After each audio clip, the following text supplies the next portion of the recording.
غزوہ تبوک، غزوہ فتح مکہ حق و باطل کے درمیان ایک فیصلہ کن معرکہ تھا۔ اس معرکے کے بعد اہل عرب کے نزدیک رسول اللہ صلی اللہ علیہ وسلم کی رسالت میں کوئی شک باقی نہیں رہ گیا تھا۔ اسی لیے حالات کی رفتار یکسر بدل گئی اور لوگ اللہ کے دین میں فوج در فوج داخل ہو گئے۔ اس کا کچھ اندازہ ان تفصیلات سے لگ سکے گا جنہیں ہم وفود کے باب میں پیش کریں گے، اور کچھ اندازہ اس تعداد سے بھی لگایا جا سکتا ہے جو حجۃ الوداع میں حاضر ہوئی تھی۔ بہرحال اب اندرونی مشکلات کا تقریباً خاتمہ ہو چکا تھا اور مسلمان شریعت الہی کی تعلیم عام کرنے اور اسلام کی دعوت پھیلانے کے لیے یکسو ہو گئے تھے۔ غزوے کا سبب، مگر اب ایک ایسی طاقت کا رخ مدینہ کی طرف ہو چکا تھا جو کسی وجہ جواز کے بغیر مسلمانوں سے چھیڑ چھاڑ کر رہی تھی۔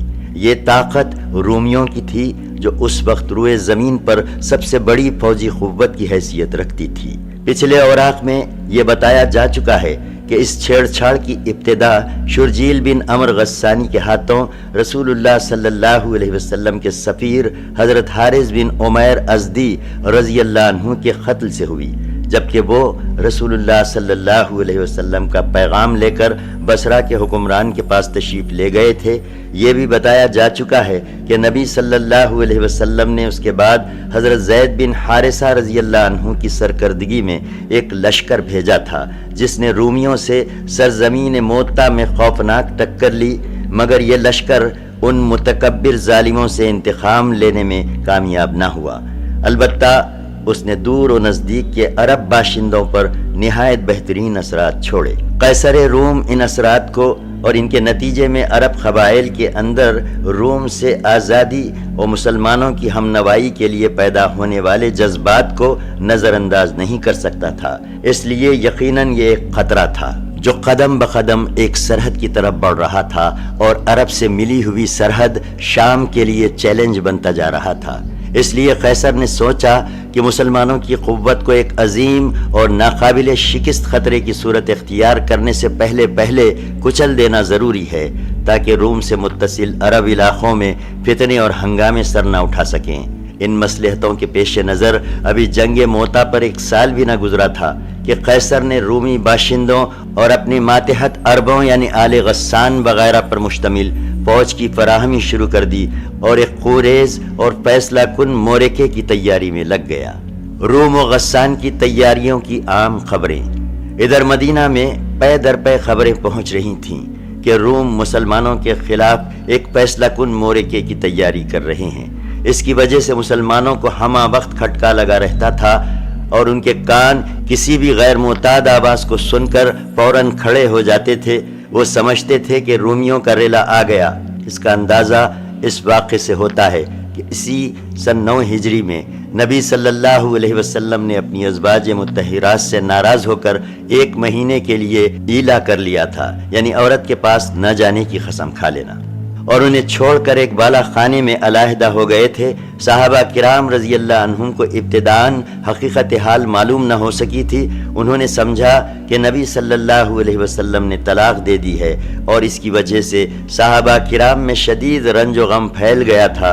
حضرت عمر بن خطاب رضی اللہ عنہ اس واقعے کو بیان کرتے ہوئے کہتے ہیں کہ میرا ایک انصاری ساتھی تھا، جب میں خدمت نبوی صلی اللہ علیہ وسلم میں موجود نہ رہتا تو وہ میرے پاس خبر لاتا، اور جب وہ موجود نہ ہوتا تو میں اس کے پاس خبر لے جاتا۔ یہ دونوں ہی اوالی مدینہ میں رہتے تھے، ایک دوسرے کے پڑوسی تھے اور باری باری خدمت نبوی صلی اللہ علیہ وسلم میں حاضر ہوتے تھے۔ اس زمانے میں ہمیں شاہ غسان کا خطرہ لگا ہوا تھا۔ ہمیں بتایا گیا تھا کہ وہ ہم پر یورش کرنا چاہتا ہے اور اس کی وجہ سے ہمارے سینے بھرے ہوئے تھے۔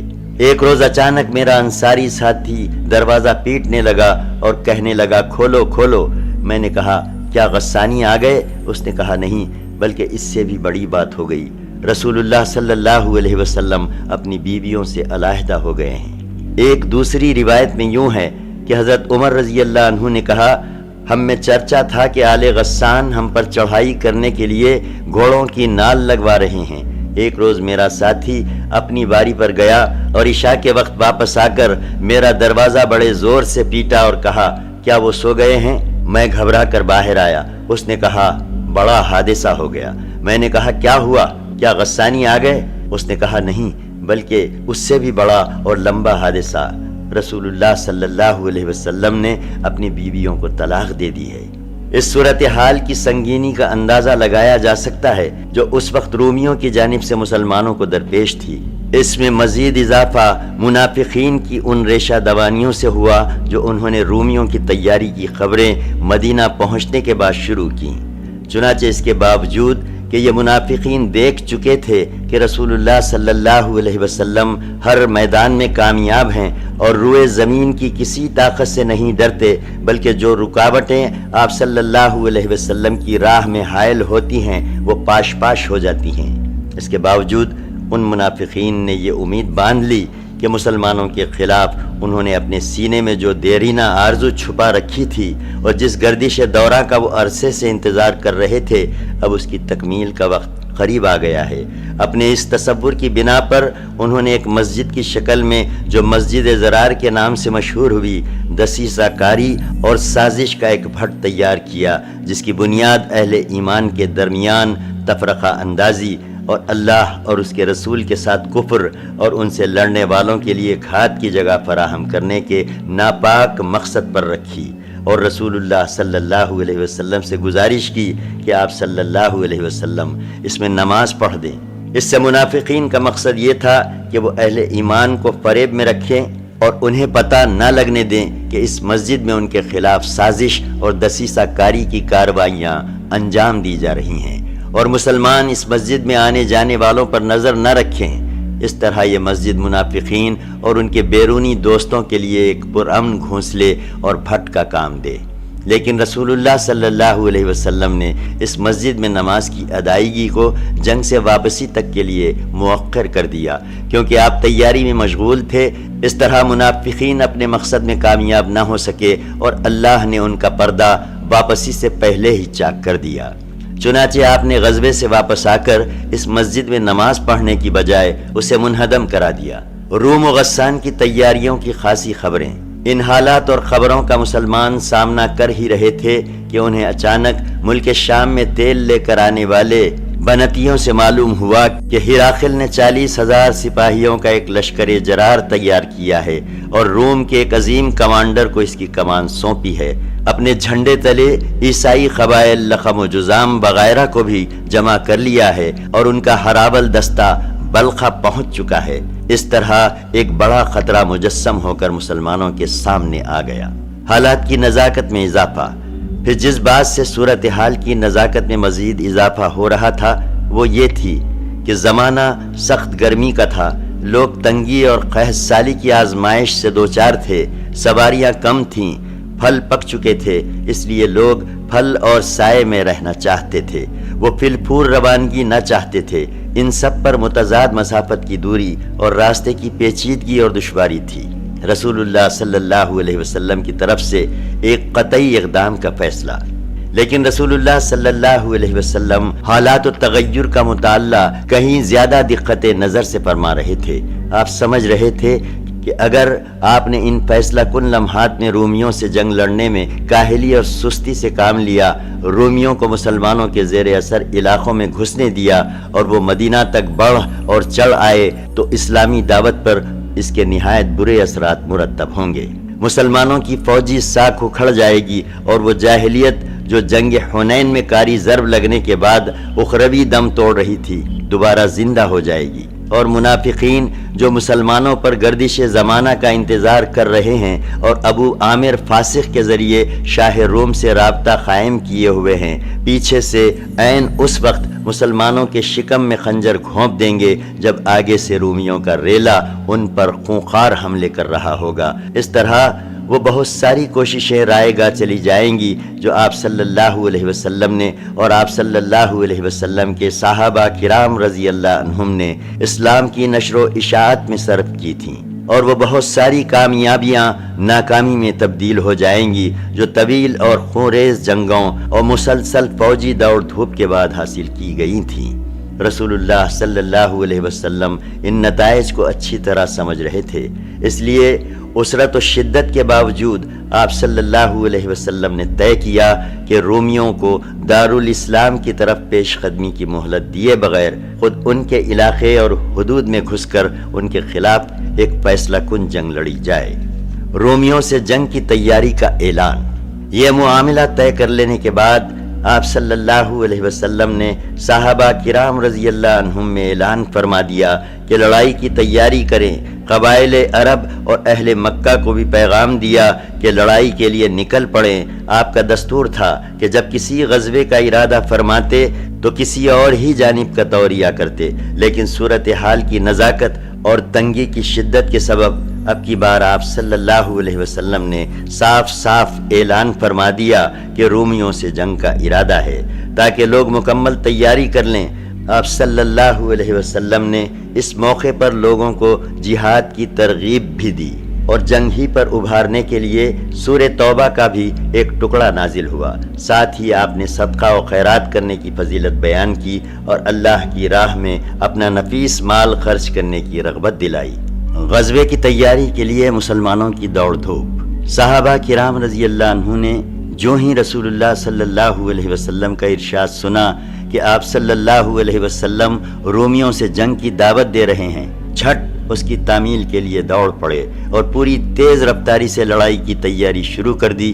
قبیلے اور برادریاں ہر چہار جانب سے مدینہ میں اترنا شروع ہو گئیں، اور سوائے ان لوگوں کے جن کے دلوں میں نفاق کی بیماری تھی، کسی مسلمان نے اس غزوے سے پیچھے رہنا گوارا نہ کیا۔ البتہ 3 مسلمان اس سے مستثنیٰ ہیں کہ صحیح الایمان ہونے کے باوجود انہوں نے غزوے میں شرکت نہ کی۔ حالت یہ تھی کہ حاجت مند اور فاقہ مست لوگ آتے اور رسول اللہ صلی اللہ علیہ وسلم سے درخواست کرتے کہ ان کے لیے سواری فراہم کر دیں، تاکہ وہ بھی رومیوں سے ہونے والی اس جنگ میں شرکت کر سکیں۔ اور جب آپ ان سے معذرت کرتے کہ میں تمہیں سوار کرنے کے لیے کچھ نہیں پاتا، تو وہ اس حالت میں واپس ہوتے کہ ان کی آنکھوں سے آنسو رواں ہوتے کہ وہ خرچ کرنے کے لیے کچھ نہیں پا رہے ہیں۔ اسی طرح مسلمانوں نے صدقہ و خیرات کرنے میں بھی ایک دوسرے سے آگے نکل جانے کی کوششیں کیں۔ حضرت عثمان بن عفان رضی اللہ عنہ نے ملک شام کے لیے ایک قافلہ تیار کیا تھا، جس میں پالان اور کجابے سمیت 200 اونٹ تھے اور 200 اوقیہ تقریباً 29.5 کلو چاندی تھی۔ آپ نے یہ سب صدقہ کر دیا۔ اس کے بعد پھر 100 اونٹ پالان اور کجبے سمیت صدقہ کیا۔ اس کے بعد 1000 دینار اور تقریباً 5.5 کلو سونے کے سکے لے آئے اور انہیں نبی صلی اللہ علیہ وسلم کی آغوش میں بکھیر دیا۔ رسول اللہ صلی اللہ علیہ وسلم انہیں الٹتے جاتے تھے اور فرماتے جاتے تھے، آج کے بعد عثمان جو بھی کریں انہیں ضرر نہ ہوگا۔ اس کے بعد حضرت عثمان رضی اللہ عنہ نے پھر صدقہ کیا اور صدقہ کیا، یہاں تک کہ ان کے صدقے کی مقدار نقدی کے علاوہ 900 اونٹ اور 100 گھوڑے تک جا پہنچی۔ ادھر حضرت عبد الرحمن بن عوف رضی اللہ عنہ 200 اوقیہ تقریباً 29.5 کلو چاندی لے آئے۔ حضرت ابو بکر صدیق رضی اللہ عنہ نے اپنا سارا مال حاضر خدمت کر دیا اور بال بچوں کے لیے اللہ اور اس کے رسول کے سوا کچھ نہ چھوڑا۔ ان کے صدقے کی مقدار 4000 درہم تھی اور سب سے پہلے یہی اپنا صدقہ لے کر تشریف لائے تھے۔ حضرت عمر رضی اللہ عنہ نے اپنا آدھا مال خیرات کیا۔ حضرت عباس رضی اللہ عنہ بہت سا مال لائے۔ حضرت طلحہ رضی اللہ عنہ، سعد بن عبادہ رضی اللہ عنہ اور محمد بن مسلمہ رضی اللہ عنہ بھی کافی مال لائے۔ حضرت عاصم بن عدی رضی اللہ عنہ 90 وسخ یعنی 13,500 کلو ٹن کھجور لے آئے۔ بقیہ صحابہ بھی پے در پے اپنے تھوڑے زیادہ صدقات لے آئے، یہاں تک کہ کسی نے 1 مد یا 2 مد صدقہ کیا کہ وہ اس سے زیادہ کی طاقت نہیں رکھتے تھے۔ عورتوں نے بھی ہار، بازو بند، پازیب، بالی اور انگوٹھی وغیرہ جو کچھ ہو سکا آپ کی خدمت میں بھیجا۔ کسی نے بھی اپنا ہاتھ نہ روکا اور بخل سے کام نہ لیا۔ صرف منافقین تھے جو صدقات میں بڑھ چڑھ کر حصہ لینے والوں پر طعنہ زنی کرتے تھے کہ یہ ریاکار ہے، اور جن کے پاس اپنی مشقت کے سوا کچھ نہ تھا ان کا مذاق اڑاتے تھے کہ یہ 1-2 کھجور سے قیصر کی مملکت فتح کرنے اٹھے ہیں۔ اسلامی لشکر تبوک کی راہ میں اس دھوم دھام، جوش و خروش اور بھاگ دوڑ کے نتیجے میں لشکر تیار ہو گیا تو رسول اللہ صلی اللہ علیہ وسلم نے حضرت محمد بن مسلمہ رضی اللہ عنہ کو، اور کہا جاتا ہے کہ سبا بن ارفتا کو مدینہ کا گورنر بنایا، اور حضرت علی رضی اللہ عنہ کو اپنے اہل و عیال کی دیکھ بھال کے لیے مدینہ ہی میں رہنے کا حکم دیا، لیکن منافقین نے ان پر طعنہ زنی کی، اس لیے وہ مدینہ سے نکل پڑے اور رسول اللہ صلی اللہ علیہ وسلم سے جا لاحق ہوئے، لیکن آپ صلی اللہ علیہ وسلم نے انہیں پھر مدینہ واپس کر دیا اور فرمایا، کیا تم اس بات سے راضی نہیں کہ مجھ سے تمہیں وہی نسبت ہو جو حضرت موسیٰ علیہ السلام سے حضرت ہارون علیہ السلام کو تھی؟ البتہ میرے بعد کوئی نبی نہ ہوگا۔ بہرحال رسول اللہ صلی اللہ علیہ وسلم نے اس انتظام کے بعد شمال کی جانب کوچ فرمایا۔ نسائی کی روایت کے مطابق یہ جمعرات کا دن تھا، منزل تبوک تھی، لیکن لشکر بڑا تھا، 30,000 مردان جنگی تھے۔ اس سے پہلے مسلمانوں کا اتنا بڑا لشکر کبھی فراہم نہ ہوا تھا، اس لیے مسلمان ہر چند مال خرچ کرنے کے باوجود لشکر کو پوری طرح تیار نہ کر سکے تھے، بلکہ سواری اور توشے کی سخت کمی تھی۔ چنانچہ 18 آدمیوں پر ایک اونٹ تھا جس پر یہ لوگ باری باری سوار ہوتے تھے۔ اسی طرح کھانے کے لیے بسا اوقات درختوں کی پتیاں استعمال کرنی پڑتی تھیں، جس سے اونٹوں پر ورم آ گیا تھا۔ مجبوراً اونٹوں کو خلت کے باوجود ذبح کرنا پڑا تاکہ اس کے معدے اور آنتوں کے اندر جمع شدہ پانی اور تری پی جا سکے، اسی لیے ان کا نام جیش اسرت یعنی تنگی کا لشکر پڑ گیا۔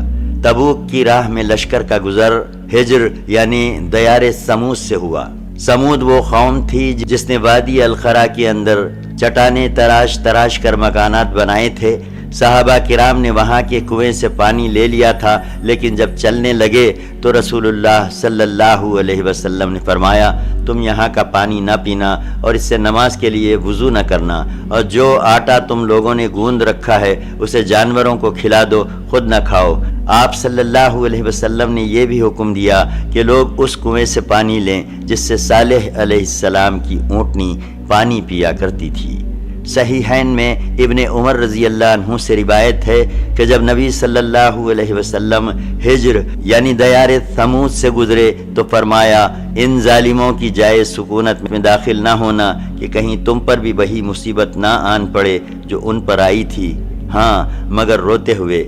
پھر آپ صلی اللہ علیہ وسلم نے اپنا سر ڈھانکا اور تیزی سے چل کر وادی پار کر گئے۔ راستے میں لشکر کو پانی کی سخت ضرورت پڑی، حتیٰ کہ لوگوں نے رسول اللہ صلی اللہ علیہ وسلم سے شکوہ کیا۔ آپ صلی اللہ علیہ وسلم نے اللہ سے دعا کی، اللہ نے بادل بھیج دیا، بارش ہوئی، لوگوں نے سیر ہو کر پانی پیا اور ضرورت کا پانی لاد بھی لیا۔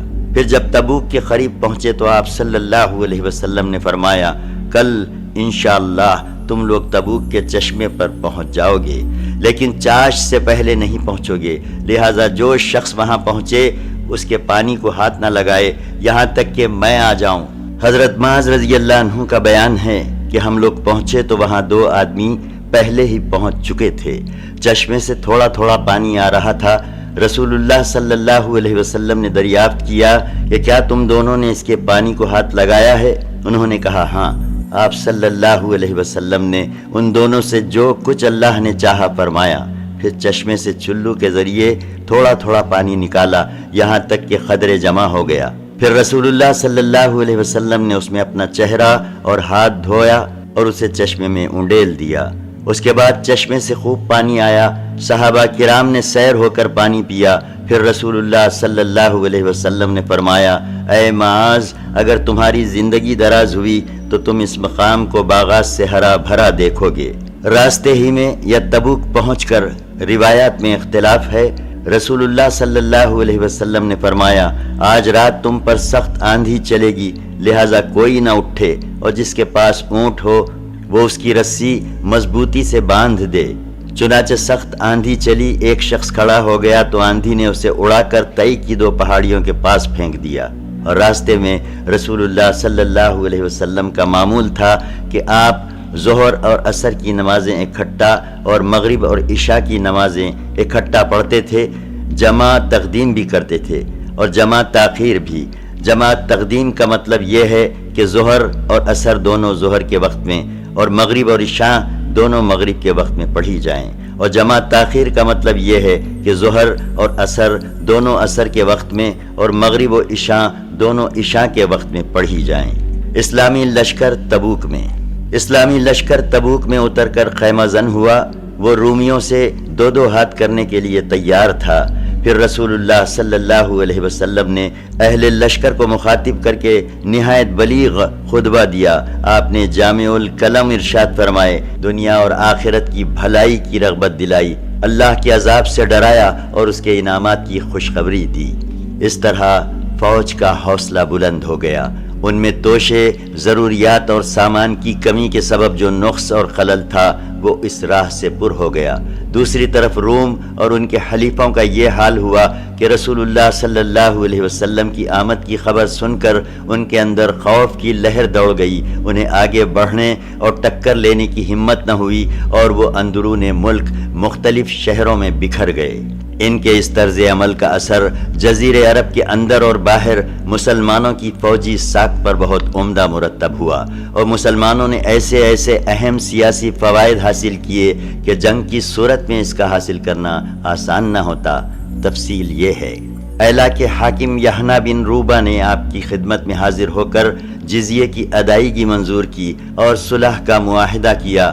جربا اور ازروح کے باشندوں نے بھی خدمت نبوی میں حاضر ہو کر جزیہ دینا منظور کیا۔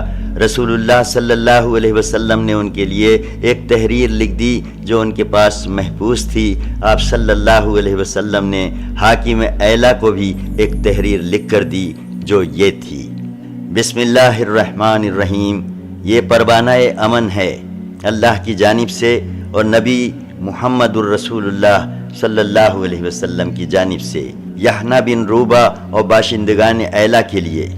خشکی اور سمندر میں ان کی کشتیوں اور قافلوں کے لیے اللہ کا ذمہ ہے، اور محمد نبی صلی اللہ علیہ وسلم کا ذمہ ہے، اور یہی ذمہ ان شامی اور سمندری باشندوں کے لیے ہے جو یحنا کے ساتھ ہوں۔ ہاں، اگر ان کا کوئی آدمی کوئی گڑبڑ کرے گا تو اس کا مال اس کی جان کے آگے روک نہ بن سکے گا، اور جو آدمی اس کا مال لے لے گا اس کے لیے وہ حلال ہوگا۔ انہیں کسی چشمے پر اترنے اور خشکی یا سمندر کے کسی راستے پر چلنے سے منع نہیں کیا جا سکتا۔ اس کے علاوہ رسول اللہ صلی اللہ علیہ وسلم نے حضرت خالد بن ولید رضی اللہ عنہ کو 420 سواروں کا رسالہ دے کر دمت الجندل کے حاکم عقیدر کے پاس بھیجا اور فرمایا، تم اسے نیل گائے کا شکار کرتے ہوئے پاؤ گے۔ حضرت خالد رضی اللہ عنہ وہاں تشریف لے گئے۔ جب اتنے فاصلے پر رہ گئے کہ قلعہ صاف نظر آ رہا تھا تو اچانک ایک نیل گائے نکلی اور قلعے کے دروازے پر سینگ رگڑنے لگی۔ عقیدر اس کے شکار کو نکلا۔ چاندنی رات تھی۔ حضرت خالد رضی اللہ عنہ اور ان کے سواروں نے اسے جا لیا اور گرفتار کر کے رسول اللہ صلی اللہ علیہ وسلم کی خدمت میں حاضر کیا۔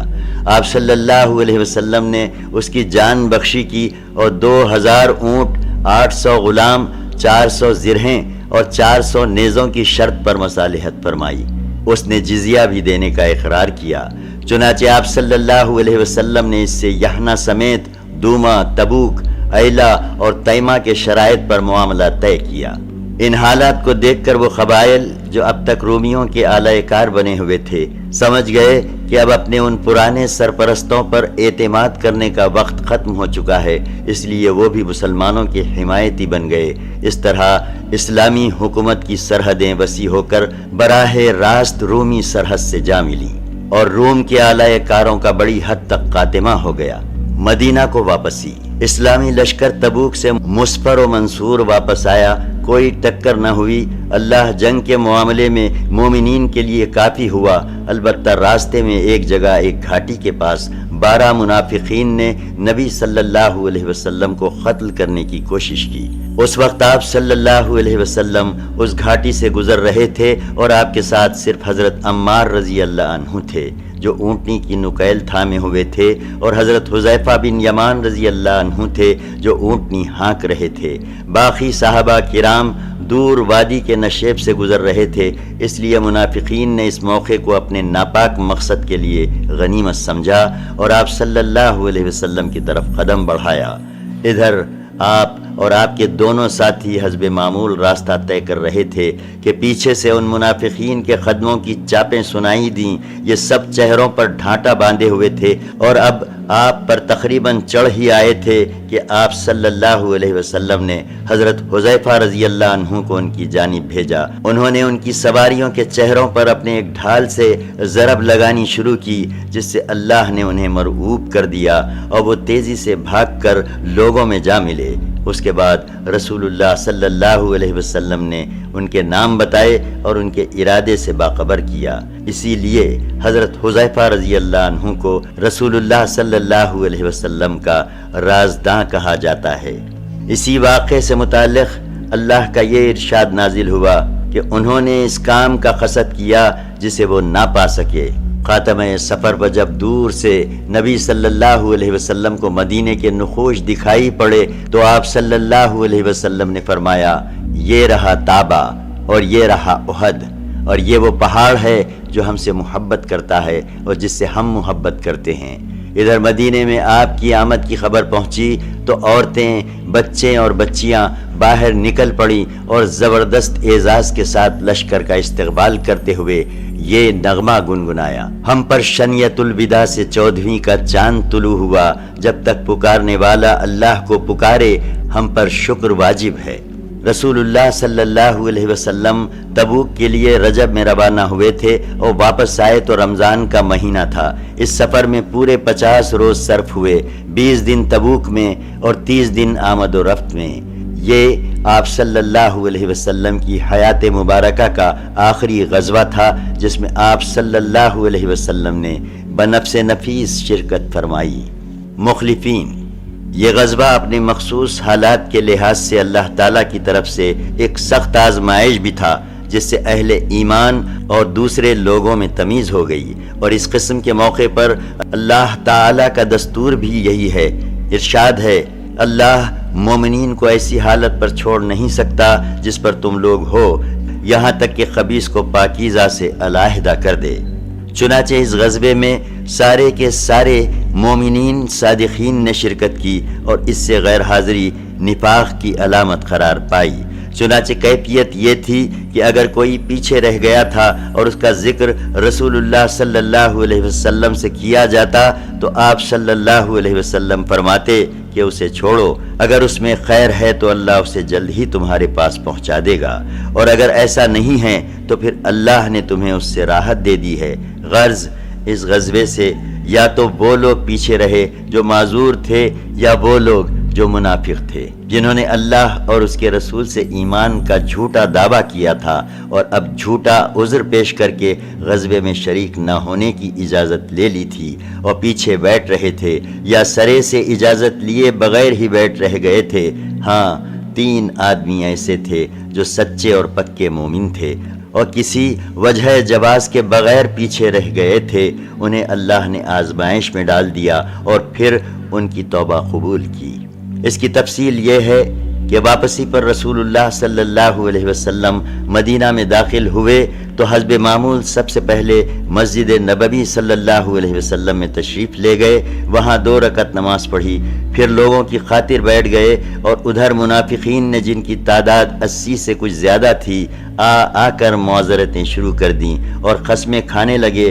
آپ صلی اللہ علیہ وسلم نے ان سے ان کا ظاہر قبول کرتے ہوئے بیعت کر لی اور دعائے مغفرت کی اور ان کا باطن اللہ کے حوالے کر دیا۔ باقی رہے تینوں مومنین صادقین، یعنی حضرت کعب بن مالک، مرارہ بن ربی اور ہلال بن امیہ، تو انہوں نے سچائی اختیار کرتے ہوئے اقرار کیا کہ ہم نے کسی مجبوری کے بغیر غزوے میں شرکت نہیں کی تھی۔ اس پر رسول اللہ صلی اللہ علیہ وسلم نے صحابہ کرام رضی اللہ عنہ کو حکم دیا کہ ان تینوں سے بات چیت نہ کریں، چنانچہ ان کے خلاف سخت بائیکاٹ شروع ہو گیا، لوگ بدل گئے، زمین بھیانک ہو گئی اور کشادگی کے باوجود تنگ ہو گئی، اور خود ان کی اپنی جان پر بنائی سختی یہاں تک بڑھی کہ 40 روز گزرنے کے بعد حکم دیا گیا کہ اپنی عورتوں سے بھی الگ رہیں۔ جب بائیکاٹ پر 50 روز پورے ہو گئے تو اللہ نے ان کی توبہ قبول کیے جانے کا مجردہ نازل کیا۔ ارشاد ہوا سورہ 9 آیت 118، اور اللہ نے ان تینوں آدمیوں کی بھی توبہ قبول کی جن کا معاملہ موقر کر دیا گیا تھا، یہاں تک کہ جب زمین اپنی کشادگی کے باوجود ان پر تنگ ہو گئی اور ان کی جان بھی ان پر تنگ ہو گئی، اور انہوں نے یقین کر لیا کہ اللہ سے بھاگ کر کوئی جائے پناہ نہیں ہے، مگر اسی کی طرف پھر اللہ ان پر رجوع ہوا تاکہ وہ توبہ کریں، اور یقیناً اللہ توبہ قبول کرنے والا رحیم ہے۔ اس فیصلے کے نزول پر مسلمان عموماً اور یہ تینوں صحابہ کرام خصوصاً بے حد و حساب خوش ہوئے۔ لوگوں نے دوڑ دوڑ کر بشارت دی، خوشی سے چہرے کھل اٹھے اور انعامات اور صدقے دیے، اور در حقیقت یہ ان کی زندگی کا سب سے باسعادت دن تھا۔ اسی طرح جو لوگ معذوری کی وجہ سے شریک غزوہ نہ ہو سکے تھے، ان کے بارے میں اللہ نے فرمایا، سورہ 9 آیت 91 اور 92، کمزوروں پر، مریضوں پر اور جو لوگ خرچ کرنے کے لیے کچھ نہ پائیں ان پر کوئی حرج نہیں، جبکہ وہ اللہ اور اس کے رسول کے خیر خواہ ہوں۔ ان کے متعلق نبی صلی اللہ علیہ وسلم نے بھی مدینہ کے قریب پہنچ کر فرمایا تھا، مدینہ میں کچھ ایسے لوگ ہیں کہ تم نے جس جگہ بھی سفر کیا اور جو وادی بھی طے کی وہ تمہارے ساتھ رہے، انہیں عذر نے روک رکھا تھا۔ لوگوں نے کہا، یا رسول اللہ صلی اللہ علیہ وسلم، وہ مدینہ میں رہتے ہوئے بھی ہمارے ساتھ تھے؟ آپ صلی اللہ علیہ وسلم نے فرمایا، ہاں، مدینہ میں رہتے ہوئے بھی۔ اس غزوے کا اثر، یہ غزوہ جزیرۃ العرب پر مسلمانوں کا اثر پھیلانے اور اسے تقویت پہنچانے میں بڑا مؤثر ثابت ہوا۔ لوگوں پر یہ بات اچھی طرح واضح ہو گئی کہ اب جزیرۃ العرب میں اسلام کی طاقت کے سوا اور کوئی طاقت زندہ نہیں رہ سکتی۔ اس طرح جاہلین اور منافقین کی وہ بچی کچی آرزویں اور امیدیں بھی ختم ہو گئیں جو مسلمانوں کے خلاف گردش زمانہ کے انتظار میں ان کے نہال خانہ دل میں پنہاں تھیں، کیونکہ ان کی ساری امیدوں اور آرزوؤں کا محور رومی طاقت تھی، اور اس غزوے میں اس کا بھی بھرم کھل گیا تھا۔ اس لیے ان حضرات کے حوصلے ٹوٹ گئے اور انہوں نے امر واقعہ کے سامنے سپر ڈال دی کہ اب اس سے بھاگنے اور چھٹکارا پانے کی کوئی راہ ہی نہیں رہ گئی تھی، اور اسی صورتحال کی بنا پر اب اس کی بھی ضرورت نہیں رہ گئی تھی کہ مسلمان منافقین کے ساتھ رفق و نرمی کا معاملہ کریں۔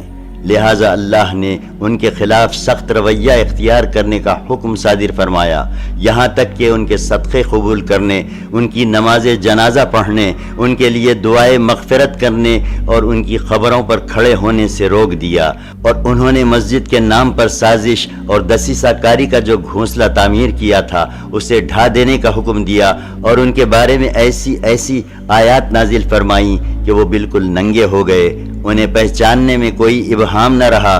گویا اہل مدینہ کے لیے ان آیات نے ان منافقین پر انگلیاں رکھ دیں۔ اس غزوے کے اثرات کا اندازہ اس سے بھی کیا جا سکتا ہے کہ فتح مکہ کے بعد بلکہ اس سے بھی پہلے عرب کے وفود اگرچہ رسول اللہ صلی اللہ علیہ وسلم کی خدمت پہ آنا شروع ہو گئے تھے، لیکن ان کی بھرمار اس غزوے کے بعد ہی ہوئی۔ اس غزوے سے متعلق قرآن کا نزول، اس غزوے سے متعلق سورہ توبہ کی بہت سی آیات نازل ہوئیں، کچھ روانگی سے پہلے، کچھ روانگی کے بعد دوران سفر، اور کچھ مدینہ واپس آنے کے بعد۔ ان آیات میں غزوے کے حالات ذکر کیے گئے ہیں، منافقین کا پردہ کھولا گیا ہے، مخلص مجاہدین کی فضیلت بیان کی گئی ہے، اور مومنین صادقین جو غزوے میں گئے تھے اور جو نہیں گئے تھے ان کی توبہ کی قبولیت کا ذکر ہے، وغیرہ وغیرہ۔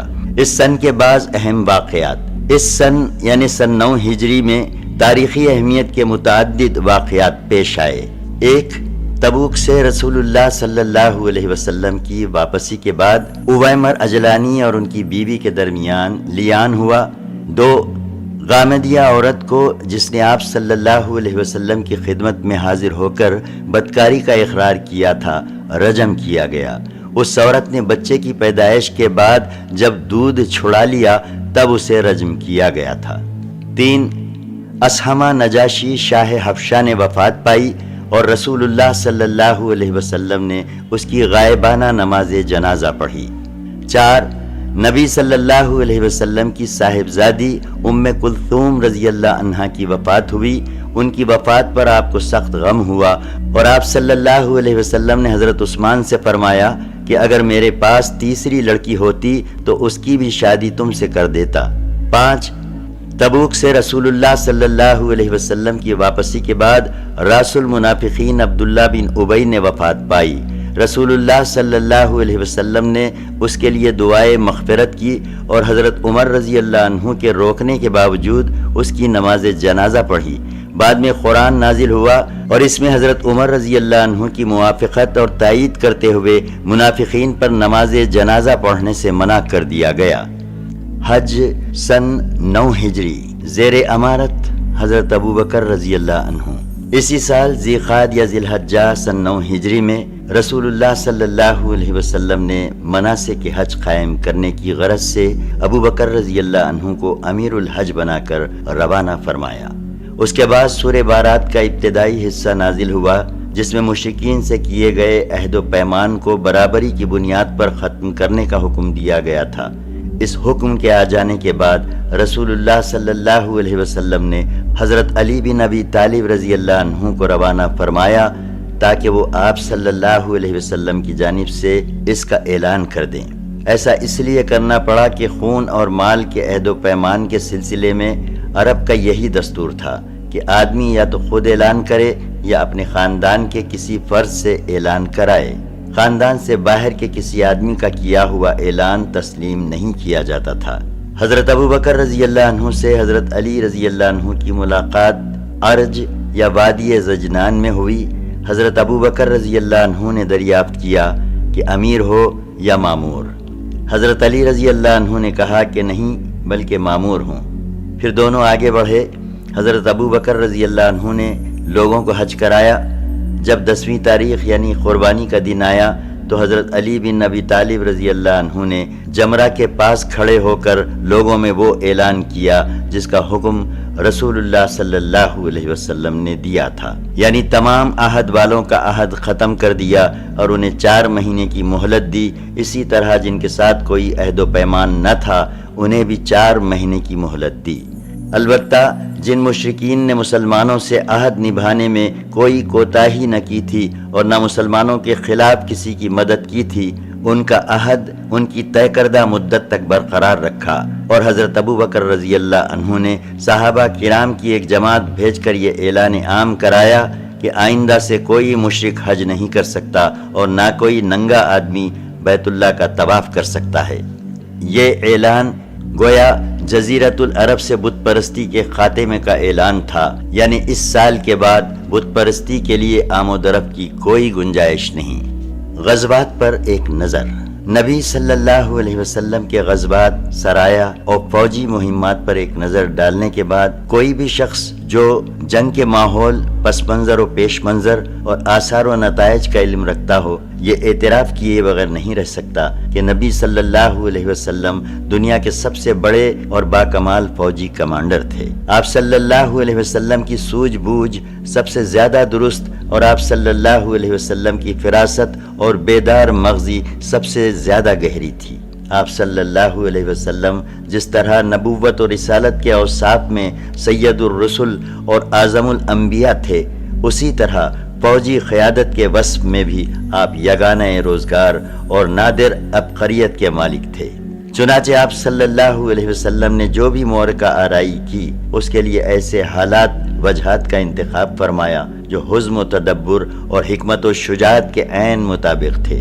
کسی معرکے میں حکمت عملی، لشکر کی ترتیب اور حساس مراکز پر اس کی تعیناتی، موزوں ترین مقام جنگ کے انتخاب اور جنگی پلاننگ وغیرہ میں آپ سے کبھی کوئی چوک نہیں ہوئی، اور اسی لیے اس بنیاد پر آپ صلی اللہ علیہ وسلم کو کبھی کوئی زخم نہیں اٹھانی پڑی، بلکہ ان تمام جنگی معاملات و مسائل کے سلسلے میں آپ صلی اللہ علیہ وسلم نے اپنے عملی اقدامات سے ثابت کر دیا کہ دنیا بڑے بڑے کمانڈروں کے تعلق سے جس طرح کی قیادت کا علم رکھتی ہے، آپ صلی اللہ علیہ وسلم اس سے بہت کچھ مختلف ایک نرالی ہی قسم کی کمانڈرانہ صلاحیت کے مالک تھے، جس کے ساتھ شکست کا کوئی سوال ہی نہ تھا۔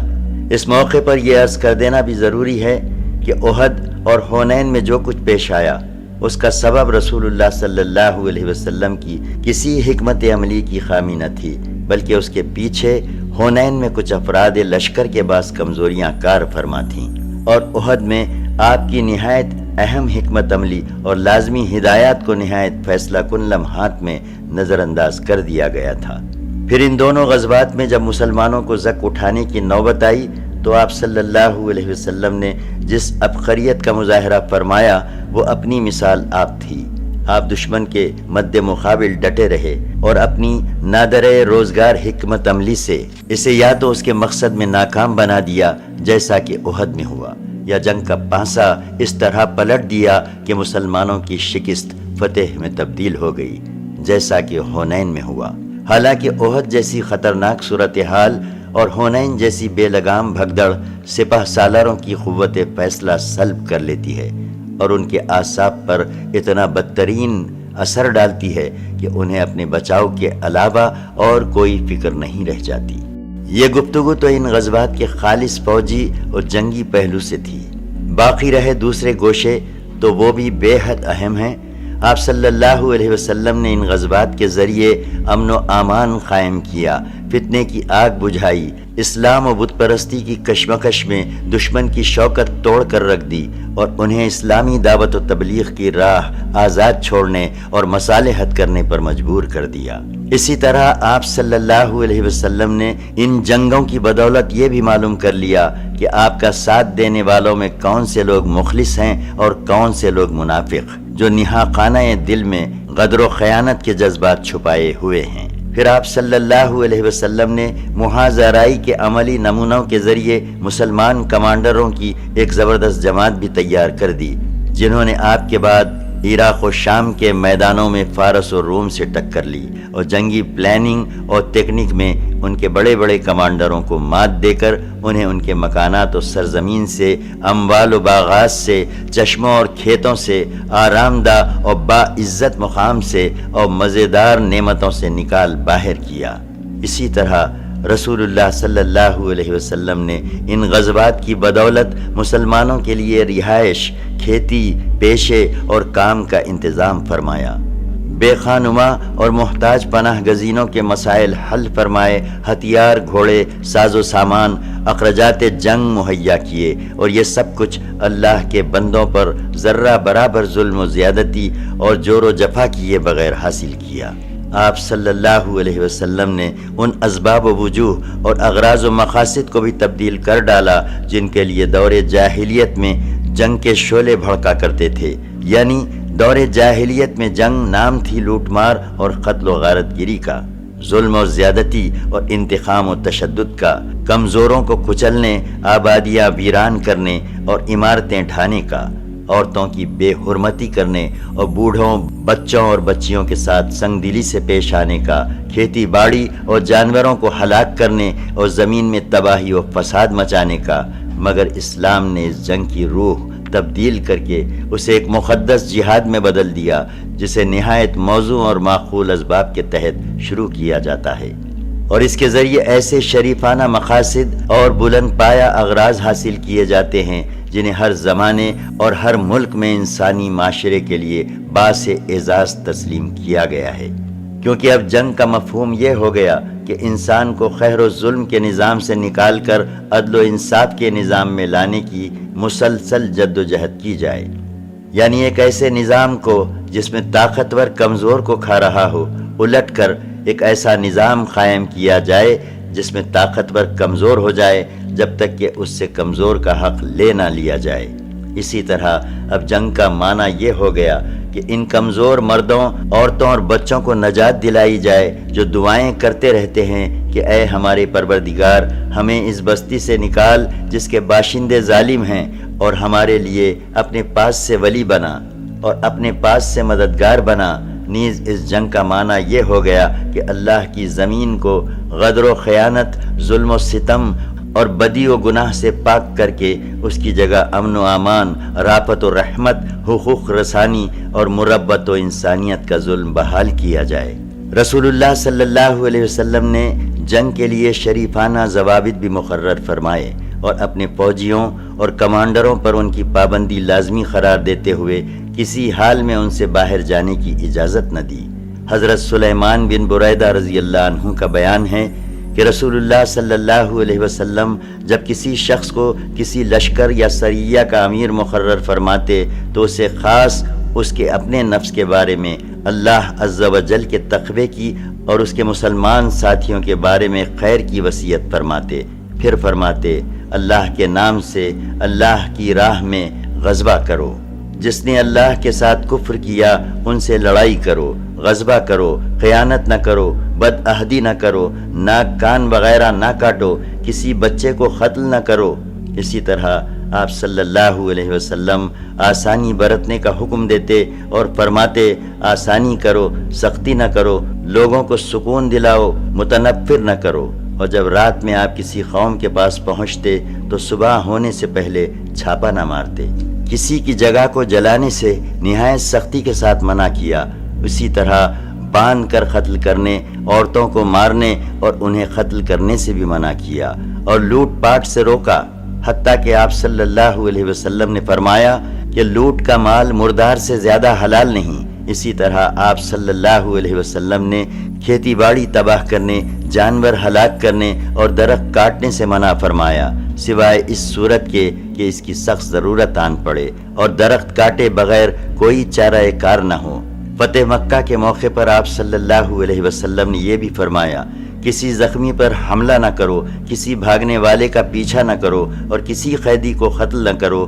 آپ صلی اللہ علیہ وسلم نے یہ سنت بھی جاری فرمائی کہ سفیر کو قتل نہ کیا جائے۔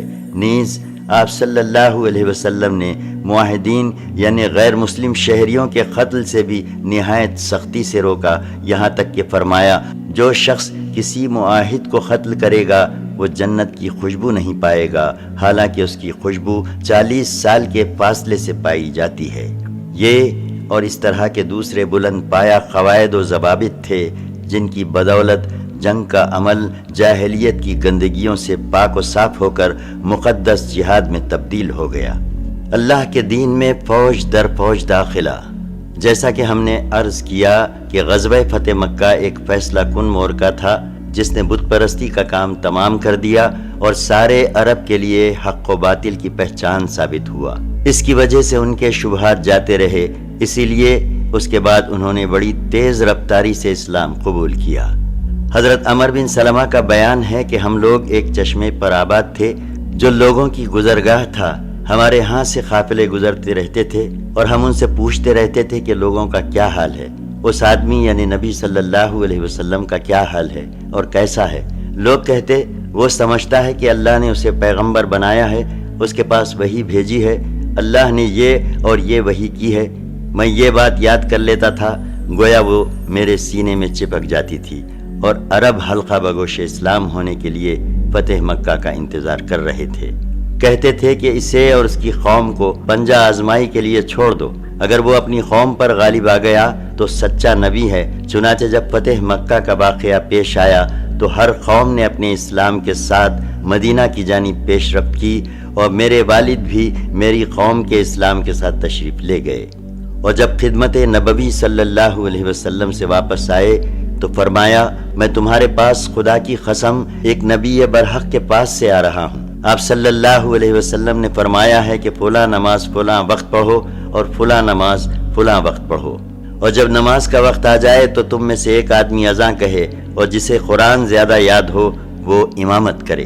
اس حدیث سے اندازہ ہوتا ہے کہ فتح مکہ کا واقعہ حالات کو تبدیل کرنے میں، اسلام کو قوت بخشنے میں، اہل عرب کا موقف متعین کرانے میں اور اسلام کے سامنے انہیں سپر انداز کرنے میں کتنے گہرے اور دور رس اثرات رکھتا تھا۔ یہ کیفیت غزوہ تبوک کے بعد پختہ سے پختہ تر ہو گئی۔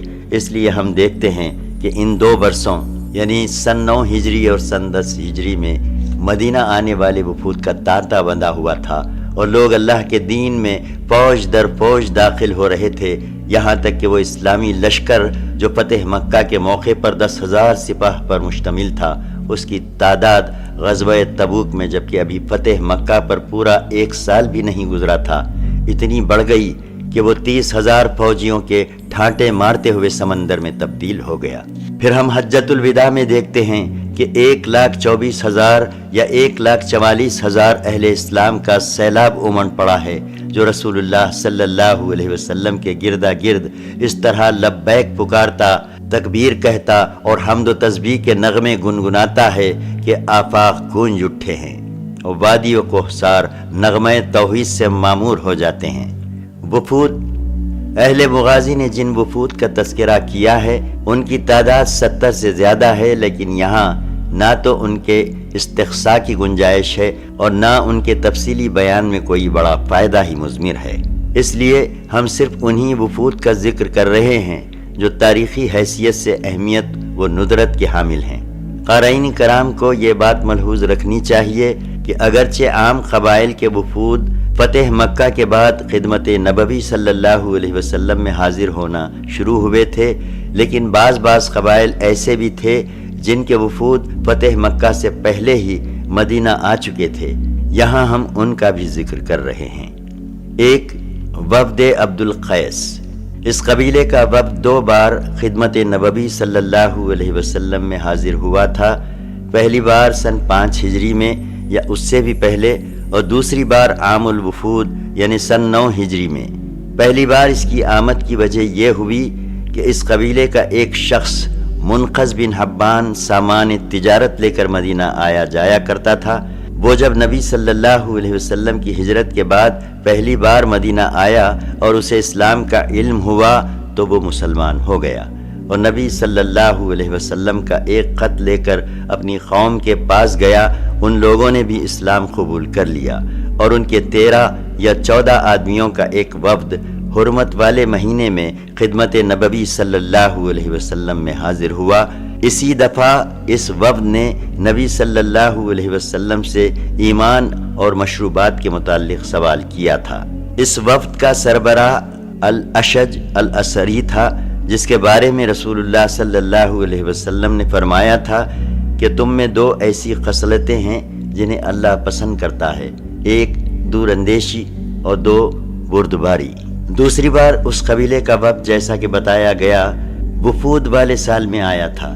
اس وقت ان کی تعداد 40 تھی اور ان میں علا بن جارود عبدی تھا جو نصرانی تھا، لیکن مسلمان ہو گیا اور اس کا اسلام بہت خوب رہا۔ 2، وفد دوس۔ یہ وفد سن 7 ہجری کے اوائل میں مدینہ آیا۔ اس وقت رسول اللہ صلی اللہ علیہ وسلم خیبر میں تھے۔ آپ پچھلے اوراق میں پڑھ چکے ہیں کہ اس قبیلے کے سربراہ حضرت طفیل بن عمرو دوسی رضی اللہ عنہ اس وقت حلقہ بگوش اسلام ہوئے تھے جب رسول اللہ صلی اللہ علیہ وسلم مکہ میں تھے۔ پھر انہوں نے اپنی قوم میں واپس جا کر اسلام کی دعوت و تبلیغ کا کام مسلسل کیا، لیکن ان کی قوم برابر ٹالتی اور تاخیر کرتی رہی، یہاں تک کہ حضرت طفیل ان کی طرف سے مایوس ہو گئے۔ پھر انہوں نے خدمت نبوی صلی اللہ علیہ وسلم میں حاضر ہو کر عرض کی کہ آپ قبیلہ دوس پر بد دعا کر دیجئے، لیکن آپ صلی اللہ علیہ وسلم نے فرمایا، اے اللہ دوس کو ہدایت دے، اور آپ کی اس دعا کے بعد اس قبیلے کے لوگ مسلمان ہو گئے، اور حضرت طفیل نے اپنی قوم کے 70 یا 80 گھرانوں کی جمعیت لے کر سن 7 ہجری کے اوائل میں اس وقت مدینہ ہجرت کی جب نبی صلی اللہ علیہ وسلم خیبر میں تشریف فرما تھے۔ اس کے بعد حضرت طفیل نے آگے بڑھ کر خیبر میں آپ کا ساتھ پکڑ لیا۔ 3، فروا بن عمرو جذامی کا پیغام رسان۔ حضرت فروا رومی سپاہ کے اندر ایک عربی کمانڈر تھے۔ انہیں رومیوں نے اپنے حدود سے متصل عرب علاقوں کا گورنر بنا رکھا تھا۔ ان کا مرکز معان یعنی جنوبی اردن تھا اور عملداری گرد و پیش کے علاقے میں تھی۔ انہوں نے جنگ معطا سن 8 ہجری میں مسلمانوں کی معرکہ آرائی، شجاعت اور جنگی پختگی دیکھ کر اسلام قبول کر لیا اور ایک قاصد بھیج کر رسول اللہ صلی اللہ علیہ وسلم کو اپنے مسلمان ہونے کی اطلاع دی۔ تحفے میں ایک سفید خچر بھی بھجوایا۔ رومیوں کو ان کے مسلمان ہونے کا علم ہوا تو انہوں نے پہلے تو انہیں گرفتار کر کے قید میں ڈال دیا، پھر اختیار دیا کہ یا تو مرتد ہو جائیں یا موت کے لیے تیار رہیں۔ انہوں نے ارتاد پر موت کو ترجیح دی، چنانچہ انہیں فلسطین میں افرا نامی ایک چشمے پر سولی دے کر ان کو موت کی نیند سلا دیا۔ 4، وفد صدا۔ یہ وفد سن 8 ہجری میں جعرانہ سے رسول اللہ صلی اللہ علیہ وسلم کی واپسی کے بعد حاضر خدمت ہوا۔ اس کی وجہ یہ ہوئی کہ رسول اللہ صلی اللہ علیہ وسلم نے 400 مسلمانوں کی ایک مہم تیار کر کے اسے حکم دیا کہ یمن کا وہ گوشہ روند آویں جس میں قبیلہ صدا رہتا ہے۔ یہ مہم ابھی وادی قنات کے سرے پر خیمہ زن تھی کہ حضرت زیاد بن حارث صدائی کو اس کا علم ہو گیا۔ وہ بھاگم بھاگ رسول اللہ صلی اللہ علیہ وسلم کی خدمت میں حاضر ہوئے اور عرض کی کہ میرے پیچھے جو لوگ ہیں میں ان کے نمائندے کی حیثیت سے حاضر ہوا ہوں، لہٰذا آپ لشکر واپس بلا لیں اور میں آپ کے لیے اپنی قوم کا ضامن ہوں۔ آپ نے وادی خناس سے ہی لشکر واپس بلا لیا۔ اس کے بعد حضرت زیاد اپنی قوم میں واپس جا کر انہیں ترغیب دی کہ رسول اللہ صلی اللہ علیہ وسلم کی خدمت میں حاضر ہوں۔ ان کی ترغیب پر 15 آدمی خدمت نبوی صلی اللہ علیہ وسلم میں حاضر ہوئے اور قبول اسلام پر بیعت کی۔ پھر اپنی قوم میں واپس جا کر اسلام کی تبلیغ کی اور ان میں اسلام پھیل گیا۔ حجۃ الوداع کے موقع پر ان کے 100 آدمیوں نے رسول اللہ صلی اللہ علیہ وسلم کی خدمت میں شرف باریابی حاصل کیا۔ 5. کعب بن زہیر بن ابی سلمہ کی آمد۔ یہ شخص ایک شاعر خانوادے کا چشم و چراغ تھا اور خود بھی عرب کا عظیم ترین شاعر تھا۔ یہ کافر تھا اور نبی صلی اللہ علیہ وسلم کی ہجو کیا کرتا تھا۔ امام حاکم کے بقول یہ بھی ان مجرموں کی فہرست میں شامل تھا جن کے متعلق فتح مکہ کے موقع پر حکم دیا گیا تھا کہ اگر وہ خانہ کعبہ کا پردہ پکڑے ہوئے پائے جائیں تو بھی ان کی گردن مار دی جائے، لیکن یہ شخص بچ نکلا اور ادھر رسول اللہ صلی اللہ علیہ وسلم غزوہ طائف سن 8 ہجری سے واپس ہوئے تو کعب کے پاس اس کے بھائی بجیر بن زہیر نے لکھا کہ رسول اللہ صلی اللہ علیہ وسلم نے مکہ کے کئی ان افراد کو قتل کرا دیا ہے جو آپ کی ہجو کرتے اور آپ کو ایذائیں پہنچاتے تھے۔ قریش کے بچے کچے شورا میں سے جس کی جدھر سینگ سمائی ہے نکل بھاگا ہے، لہٰذا اگر تمہیں اپنی جان کی ضرورت ہے تو رسول اللہ صلی اللہ علیہ وسلم کے پاس اڑ کر جاؤ، کیونکہ کوئی بھی شخص توبہ کر کے آپ صلی اللہ علیہ وسلم کے پاس آ جائے تو آپ اسے قتل نہیں کرتے، اور اگر یہ بات منظور نہیں تو پھر جہاں نجات مل سکے نکل بھاگو۔ اس کے بعد دونوں بھائیوں میں مزید خط و کتابت ہوئی جس کے نتیجے میں کعب بن زہیر کو زمین تنگ محسوس ہونے لگی اور اسے اپنی جان کے لالے پڑتے نظر آئے، اس لیے آخر کار وہ مدینہ آ گیا اور جوہینہ کے ایک آدمی کے ہاں مہمان ہوا۔ پھر اسی کے ساتھ صبح کی نماز پڑھی۔ نماز سے فارغ ہوا تو جوہینی نے اشارہ کیا اور وہ اٹھ کر رسول اللہ صلی اللہ علیہ وسلم کے پاس جا بیٹھا اور اپنا ہاتھ آپ کے ہاتھ میں رکھ دیا۔ رسول اللہ صلی اللہ علیہ وسلم اسے پہچانتے نہ تھے۔ اس نے کہا، اے اللہ کے رسول، کعب بن زہیر توبہ کر کے مسلمان ہو گیا ہے اور آپ سے امن کا خواستگار بن کر آیا ہے، تو کیا اگر میں اسے آپ کی خدمت میں حاضر کر دوں تو آپ اس کی ان چیزوں کو قبول فرما لیں گے؟ آپ نے فرمایا ہاں۔ اس نے کہا، میں ہی کعب بن زہیر ہوں۔ یہ سن کر ایک انصاری صحابی اس پر جھپٹ پڑے اور اس کی گردن مارنے کی اجازت چاہی۔ آپ صلی اللہ علیہ وسلم نے فرمایا، چھوڑ دو، یہ شخص تائب ہو کر اور اپنی پچھلی باتوں سے دستکش ہو کر آیا ہے۔ اس کے بعد اسی موقع پر کعب بن زہیر نے اپنا مشہور قصیدہ آپ صلی اللہ علیہ وسلم کو پڑھ کر سنایا، جس کی ابتدا یوں ہے: سعاد دور ہو گئی تو میرا دل بے قرار ہے، اس کے پیچھے وارفتہ اور بیڑیوں میں جکڑا ہوا ہے، اس کا فدیہ نہیں دیا گیا۔ اس قصیدے میں کعب نے رسول اللہ صلی اللہ علیہ وسلم سے معذرت کرتے ہوئے اور آپ صلی اللہ علیہ وسلم کی مدح کرتے ہوئے آگے یوں کہا: مجھے بتایا گیا ہے کہ اللہ کے رسول نے مجھے دھمکی دی ہے، حالانکہ اللہ کے رسول سے درگزر کی توقع ہے۔ آپ ٹھہریں، چغل خوروں کی بات نہ لیں، وہ ذات آپ کی رہنمائی کرے جس نے آپ کو نصائح اور تفصیل سے پر قرآن کا تحفہ دیا ہے۔ اگرچہ میرے بارے میں باتیں بہت کہی گئی ہیں، لیکن میں نے جرم نہیں کیا ہے۔ میں ایسی جگہ کھڑا ہوں اور وہ باتیں دیکھ اور سن رہا ہوں کہ اگر ہاتھی بھی وہاں کھڑا ہو اور ان باتوں کو سنے اور دیکھے تو تھرا کر رہ جائے، سوائے اس صورت کے کہ اس پر اللہ کے اذن سے رسول اللہ صلی اللہ علیہ وسلم کی نوازش ہو۔ حتیٰ کہ میں نے اپنا ہاتھ کسی نزاع کے بغیر اس ہستی محترم کے ہاتھ میں رکھ دیا ہے جسے انتقام پر پوری قدرت ہے اور جس کی بات ہے۔ جب میں اس سے بات کرتا ہوں درآں حالانکہ مجھ سے کہا گیا ہے کہ تمہاری طرف فلاں باتیں منسوب ہیں اور تم سے باز پرس کی جائے گی، تو وہ میرے نزدیک اس شیر سے بھی زیادہ خوفناک ہوتے ہیں جس کا کچھار کسی ہلاکت خیز وادی کے بطن میں واقع کسی ایسی سخت زمین میں ہو جس سے پہلے بھی ہلاکت ہی ہو۔ یقیناً رسول ایک نور ہیں جن سے روشنی حاصل کی جاتی ہے، اللہ کی تلواروں میں سے ایک سوتی ہوئی ہندی تلوار ہیں۔ اس کے بعد کعب بن زہیر نے مہاجرین قریش کی تعریف کی، کیونکہ کعب کی آمد پر ان کے کسی آدمی نے خیر کے سوا کوئی بات اور حرکت نہیں کی تھی، لیکن ان کی مدح کے دوران انصار پر طنز کی، کیونکہ ان کے ایک آدمی نے اس کی گردن مارنے کی اجازت چاہی تھی۔ چنانچہ کہا، وہ قریش خوبصورت مٹکتے اونٹ کی چال چلتے ہیں اور شمشیر زنی ان کی حفاظت کرتی ہے، جبکہ ناٹے کھوٹے کالے کلوٹے لوگ راستہ چھوڑ کر بھاگتے ہیں۔ لیکن جب وہ مسلمان ہو گیا اور اس کے اسلام میں عمدگی آ گئی تو اس نے ایک قصیدہ انصار کی مدح میں کہا اور ان کی شان میں اس سے جو غلطی ہو گئی تھی اس کی تلافی کی۔ چنانچہ اس قصیدے میں کہا، جسے کریمانہ زندگی پسند ہو وہ ہمیشہ صالح انصار کے دستے میں رہے، انہوں نے خوبیاں باپ دادا سے ورثے میں پائی ہیں، در حقیقت اچھے لوگ وہی ہیں جو اچھوں کی اولاد ہوں۔ 6 وفد عذرا۔ یہ وفد سفر 9 ہجری میں مدینہ آیا، 12 آدمیوں پر مشتمل تھا، اس میں حمزہ بن نعمان بھی تھے۔ جب وفد سے پوچھا گیا کہ آپ کون لوگ ہیں تو ان کے نمائندے نے کہا، ہم بنو عذرا ہیں، قصی کے اقیافی بھائی، ہم نے ہی قصی کی تائید کی تھی اور خزاعہ اور بنو بکر کو مکہ سے نکالا تھا، یہاں ہمارے رشتے اور قرابت داریاں ہیں۔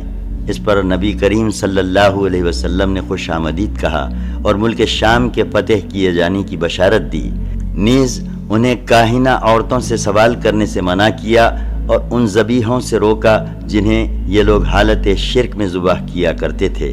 اس وفد نے اسلام قبول کیا اور چند روز ٹھہر کر واپس گیا۔ 7 وفد بلی۔ یہ ربیع الاول سن 9 ہجری میں آیا اور حلقہ بگوش اسلام ہو کر 3 روز مقیم رہا۔ دوران قیام وفد کے رئیس ابو الزبیب نے دریافت کہ کیا ضیافت میں بھی اجر ہے؟ رسول اللہ صلی اللہ علیہ وسلم نے فرمایا، ہاں، کسی مالدار یا فقیر کے ساتھ جو بھی اچھا سلوک کرو گے وہ صدقہ ہے۔ اس نے پوچھا، مدت ضیافت کتنی ہے؟ آپ صلی اللہ علیہ وسلم نے فرمایا، 3 دن۔ اس نے پوچھا، کسی لاپتہ شخص کی گمشدہ بھیڑ بکری مل جائے تو کیا حکم ہے؟ آپ صلی اللہ علیہ وسلم نے فرمایا، وہ تمہارے لیے ہے یا تمہارے بھائی کے لیے ہے یا پھر بھیڑیے کے لیے ہے؟ اس کے بعد اس نے گمشدہ اونٹ کے متعلق سوال کیا۔ آپ صلی اللہ علیہ وسلم نے فرمایا، تمہیں اس سے کیا واسطہ؟ اسے چھوڑ دو یہاں تک کہ اس کا مالک اسے پا جائے۔